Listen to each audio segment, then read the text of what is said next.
ተመልካቾቻችን የስርጭት የሚስተላለፍላችሁ ቴልአቪቭ ከሚገኘው አይኢቲቪ ስቱዲዮ ሆነን እናስረጭላችሁ። አሁን ደግሞ ኮሎኔል መኮንን ተስፋ መስመር ላይ ነው። ሰላም ጤና ይስጥልኝ ኮሎኔል።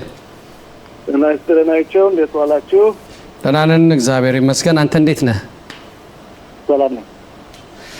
በጣም ጥሩ።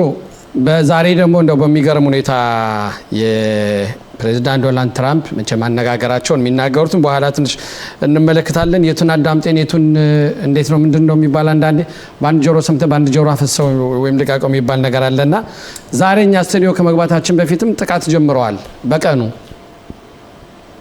አይ ጥቃቱ ዘንብቷል። እንግዲህ በመሰረቱ በአሜሪካና በኢራን የነበረው ስምምነት ጭራሹን ተሰርዟል ማለት ይቻላል። ትልቁ የአሜሪካ ፕሬዝዳንት ትልቅ ስህተት አድርገዋል። ምክንያቱም የትራምፕ ትልቁ ስህተታቸው አንደኛ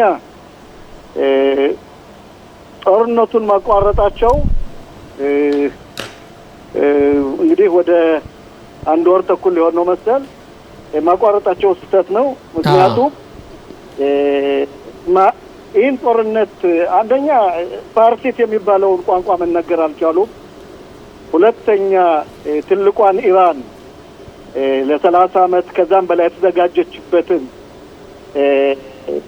የጦርነት ምክንያት አላወቁትም። ሶስተኛ አማካሪያቸውም እንደዚሁ ምናልባት አሳስታቸው ሊሆናል በእንግሊዝኛ ነው ስምምነቱን ያዩት። አረብ ሀገር እንዴት ነው እንደ ልምዳቸው እንደነሱ ሁኔታ እንደ ባህላቸው አንዱን ነገር ደብቆ ሌላውን መናገር እንጂ ውስጥ ያላቸውን አይናገሩም። በዚህ አይነት ደረጃ ነው ሚስተር ፕሬዝዳንትም ሆነ ሌሎችን ማሳሳትና ማወናበድ የቻሉት ምክንያት። ሆኖም ግን እንዴት መሰለህ አንድ እሚታይ ነበር አቶ አይሆን ግርማ ይባላሉ። በጣም ጥበበኛና ሁሉንም ነገር የሚያውቁ ብረት ይሰሩ ነበር። በሚሰሩበት ሰዓት ምን አሉ መሰለህ ብረቱን በጋለበት ጊዜ ነው እንደፈለክ ማድረግ መቀጥቀጥ የሚቻለው መበየድ የሚቻለው የፈለከውን ማድረግ የምችለው በዛን ጊዜ ነበር። እሳቸው በዛን ጊዜ ቢቀጥሉ ኖሮ በአሁኑ ሰዓት ኢራን ከመቶ በላይ አሜሪካ ወታደሮችን ጠልፍ ይወስዳለሁ እያለች የምትዝበት አቋም አልነበራትም። ሆርሙዝን ምግብ ማስተዳድረው ማለት አልነበረባትም።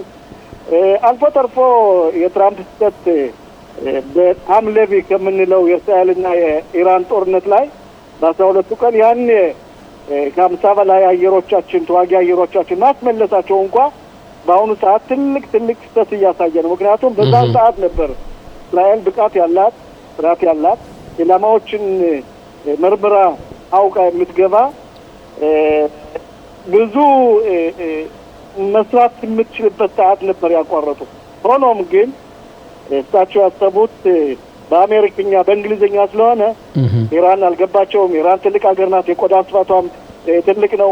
በአሁኑ ሰዓት ኢራን ራሷ ኒውክሌር ለማምረት ዋሻዎችን ትችላለች። የእግር ውጊያም እንኳ የእግር ጦር ቢገባም ኢራን የበላይነቷን ማሳየት ትችላለች። ምክንያቱም የአሜሪካ የኛ በ3 ዓመትና ከዛም በላይ የኛ መከላከያ ብዙ ልምድ አግኝቷል።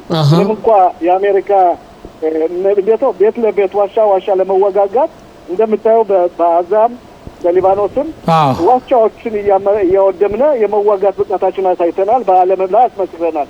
የአሜሪካ ጦር ግን በአሁኑ ሰዓት እግረኛው እንኳን ቢገባ ዋሻ ለዋሻ መዋጋት አይችልም። ይሄን ያህልም መዋጋት ፍላጎት እንደሌለውም የኢራን ሕዝብ ጠንቅቆ ያውቃል። የኢራን መሪዎች ጠንቅቆ ያውቃል። በአሁኑ ሰዓት ለስታቸው የቀራቸው በአየር ያላቸውን ኢላማዎች መውደም ነው።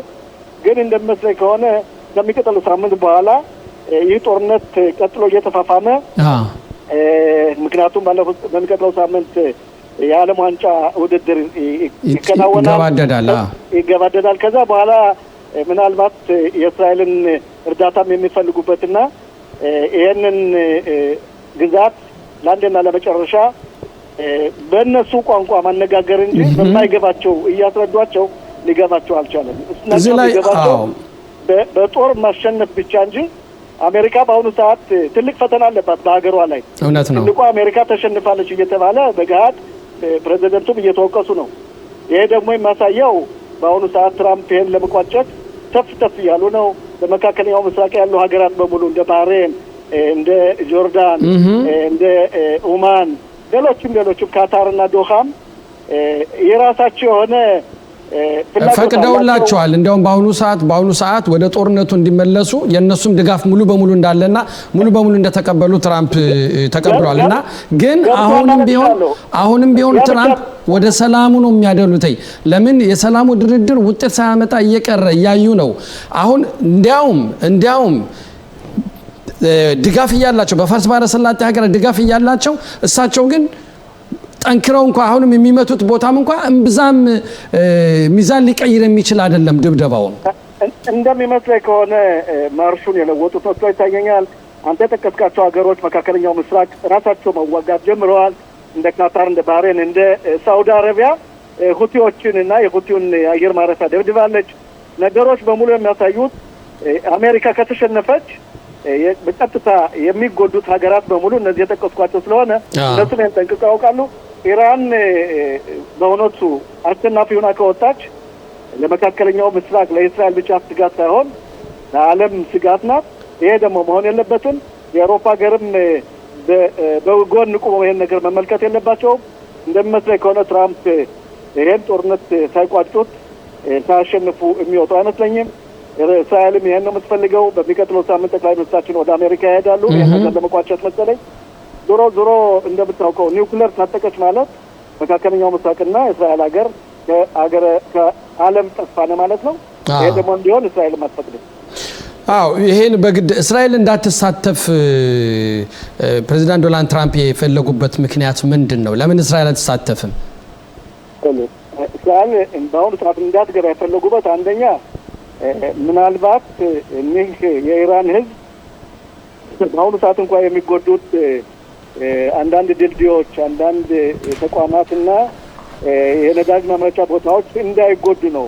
እስራኤል ከዚህ ጦርነት ከገባች ብዙ ኢላማዎች፣ ብዙ ዘርፈ ብዙ የሆኑ ተቋማት ማምረቻም የሆኑ የሚሳኤልም ሆነ የኒውክሌር ማምረቻዎችን ጠንቅቃ ስለምታውቅ በካርታና በምን ስለያዛቻቸው ምናልባት ጉዳት ሊደርስ ይችላል ብለው ነው። ዞሮ መጨረሻ ላይ ትራምፕ እሳቸው ብቻቸውን ካልሆነላቸው የእስራኤልን ድጋፍ ይፈልጋሉ። ምክንያቱም እስራኤል ከ30 ዓመት በላይ ያጠናችው በምድር የያዘችውና በጭብጥ የያዛቸው ነገሮች ስላሉ ምንም እንኳን አሜሪካ ታስተላለፍ እንጂ ብቃትና ጥራት ያለው አየር ኃይል አለን።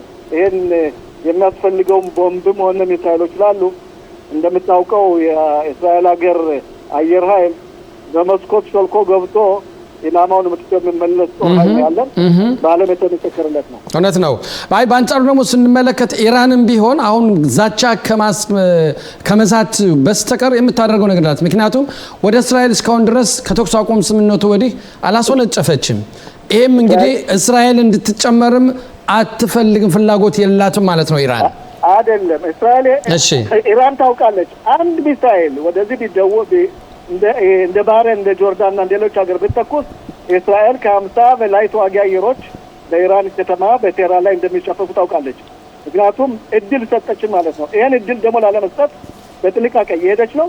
የትራምፕን መዛት ራሷ እየዛተች በራሱን ቋንቋ እየመለሰችለት ነው።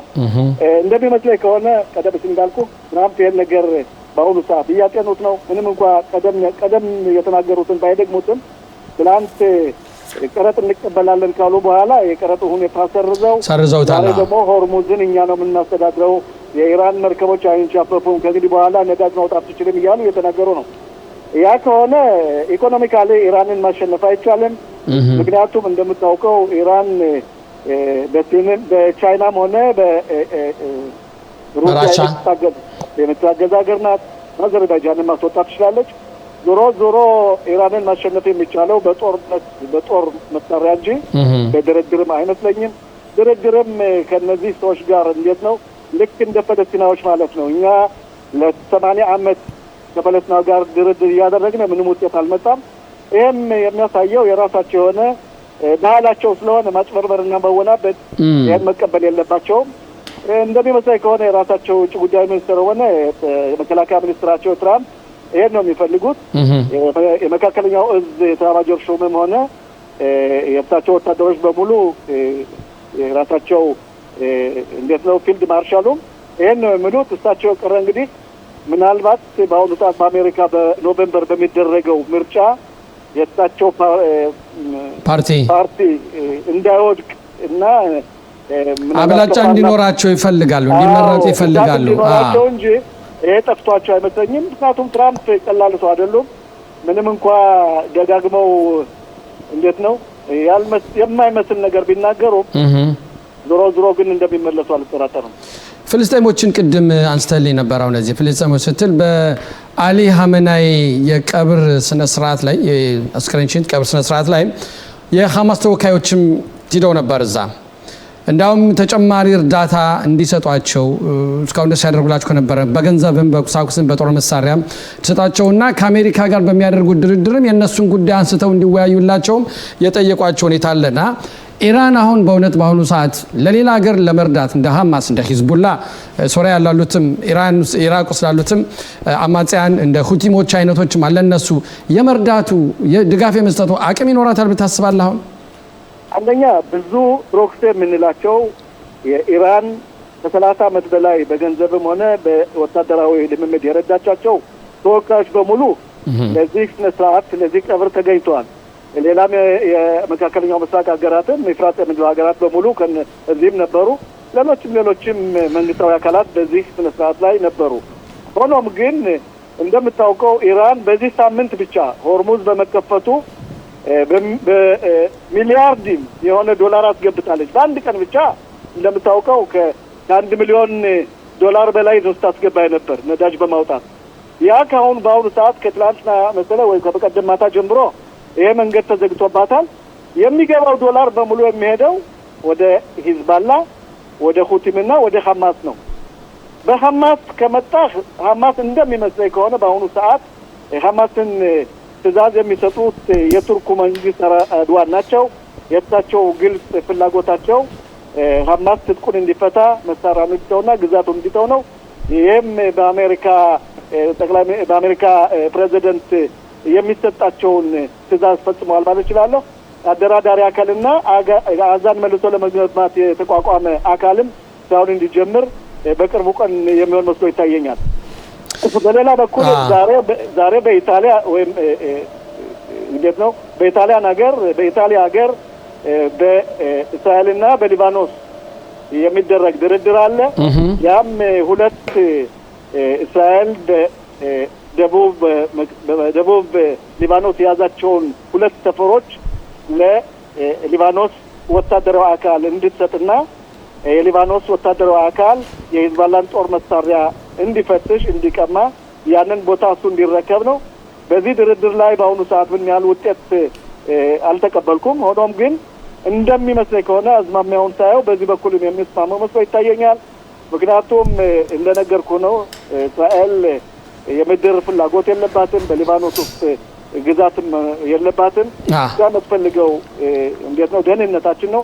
ደህንነታችን የሊባኖስ መንግስት በተለይ ፕሬዚደንት አዋን ያሉት በአሁኑ ሰዓት ድርድሩ በሰላም እየሄደ ነው፣ ይህን ለማስፈጸም አቅም አለን፣ ጉልበት አለን ብለዋል። ይሳካላቸው ከማለት በስተቀር ሌላ የምለው ነገር የለም። እንደው ወደ ቱርክ ስንመጣ ቱርክ እንደገና የሶሪያን ወታደር ወይ የሶሪያን ጦር መልሶ ለመገንባት ከፍተኛ ጥረት እያደረገች ነው። በዚህም በሰበቡ እሷም እግሯን እያስገባች ነው ወደ ሶሪያ ምድርና እንደው ይሄን ነገር እስራኤል እንደው እንዴት ማድረግ አለባት? ስለ ቱርክ እስራኤል ሀገር ቱርክ ፈተና መሆኗን በዚህ ሰዓት ውስጥ ተነጋግረን የምንጨርሰው አይደለም።